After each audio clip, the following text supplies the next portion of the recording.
A Pluralist Order by Common Man. Chapter 3.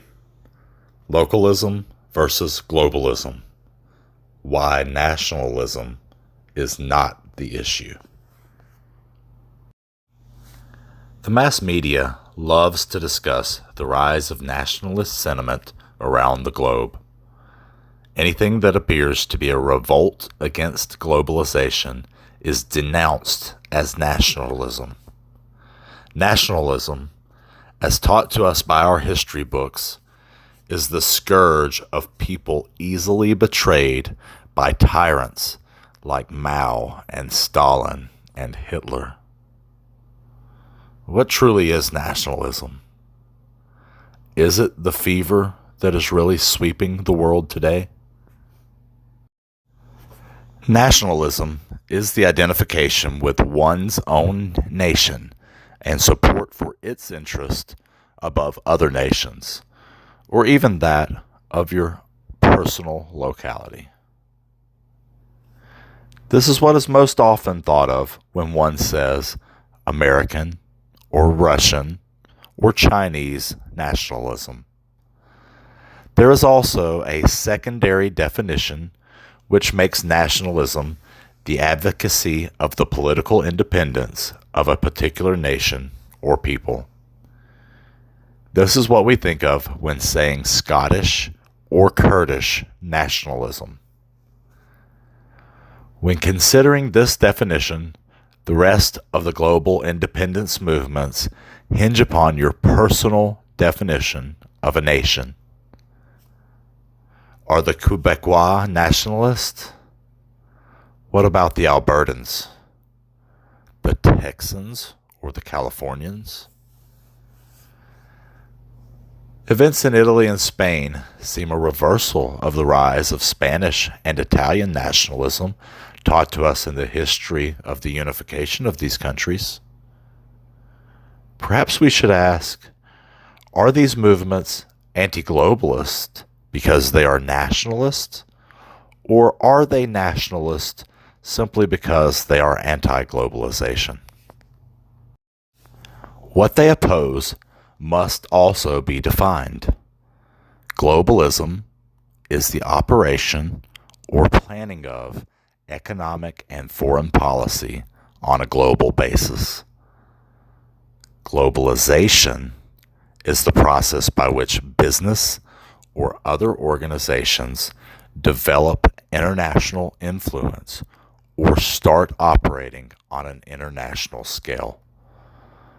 A globalist advocates for globalism and not necessarily globalization. Most people oppose the negative effects of globalization and not globalism.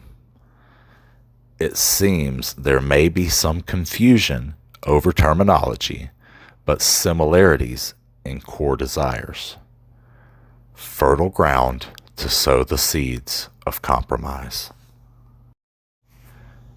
Jeremy Rifkin provides greater insight and context as to what propels the conflict. His lecture on the Third Industrial Revolution begins with the premise that the global economy is in crisis. Rifkin states this crisis will mean that over the next generation, productivity will decline and growth will slow. This will cause unemployment to remain high, further exacerbating the growing inequality gap. Rifkin believes it is this downturn fueling discontent towards the governing institutions and spawning extreme political movements around the world. If this is true, the problem is not even globalization, but merely its negative side effects. Rifkin, a brilliant economic and social theorist, believes the solution to the problem lies in a compelling new economic vision. Unoriginally, he calls this new economic vision the zero marginal cost sharing economy. Rifkin believes this vision is already coming to be through the Third Industrial Revolution. According to Rifkin, the first two industrial revolutions were defined as a time when technologies coalesce simultaneously into new modes of communication, energy, and transportation, thus creating an entirely new infrastructure. The first two industrial revolutions were based around fossil fuels and a greater ability to centralize networks. However, the third industrial revolution is based upon decentralization and renewable forms of energy. While there is no doubt that Rifkin's analysis of how technologies coalesce to form revolutions is mostly accurate, it is still to be determined if this third revolution will overcome the obstacles in its path. Rifkin points out that governments and large corporations are already attempting to purloin these technologies to increase their power. These technologies alone are creating massive privacy concerns for every human being on Earth.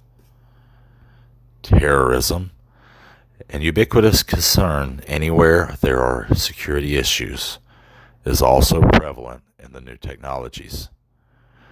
Yet the biggest obstacle to initiating Rifkin's vision is perhaps Rifkin himself and his belief in how it should be deployed. Like most other experts of our day, he assumes the most effective approach will be by dictating these changes from the top down and not allowing an organic bottom-up evolution. Rifkin believes that a game plan is needed to deploy the vision on a global basis and as quickly as possible. Ironically, it is precisely this kind of top-down thinking that cannot possibly implement a truly bottom-up sharing economy that Rifkin suggests is inevitable. What the world truly yearns for is a say in the outcome, pure self-determination. A true bottom-up approach where each human being casts a vote to decide how they are governed at home. Their locality can then use representatives to negotiate its place in the larger nation. The nation can then elect representatives to negotiate its place in international trade blocs, defense pacts, and even the United Nations. Not a system where Rifkin and his benefactors, no matter how well-intentioned they may be, dictate to the rest of the world the way they are to be governed. The new, pluralist world order will allow for Rifkin's opinion to be influential, but only as an equal to 7 billion others. The one will not mold the 7 billion, but from the 7 billion, one might coalesce. Our new system of self-determination must embrace new technologies and should also be used to strengthen existing institutions. The locality will become more economically viable as it becomes more responsive to self-determination. By making each level of government above the locality more representative of its constituency, all governments will be stronger. But steps must be taken at the local level first.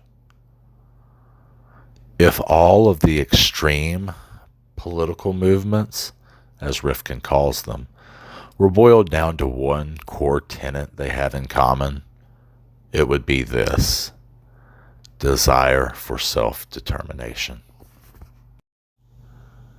More of a say in one's own government, stronger local governments, and stronger local economies. Greater representation at each link in the chain of government, from California to Alberta, from Scotland to Barcelona, from Kurdistan to Hong Kong. Sovereign human beings everywhere are demanding to be more in charge of their own affairs. Clearly, then, the conflict is between top-down imposed globalism and sovereign human being localism. Therefore, there's plenty of room for compromise. Localism broadly describes a range of political philosophies which promote the locality above the foreign. This promotion is in production and consumption and control of government, but more importantly, in promotion of history, culture, and identity. This does not imply, nor should it, a limited or xenophobic mindset. It merely holds that it is the responsibility of the locals to preserve local ways of life. If the pure localist is xenophobic, then the pure globalist is genocidal.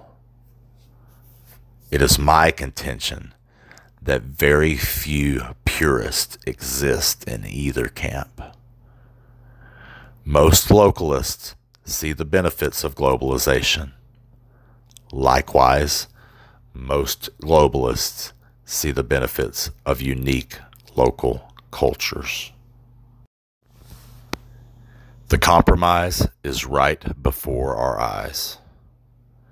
We dream of it every day while watching programs promoting travel to exotic places.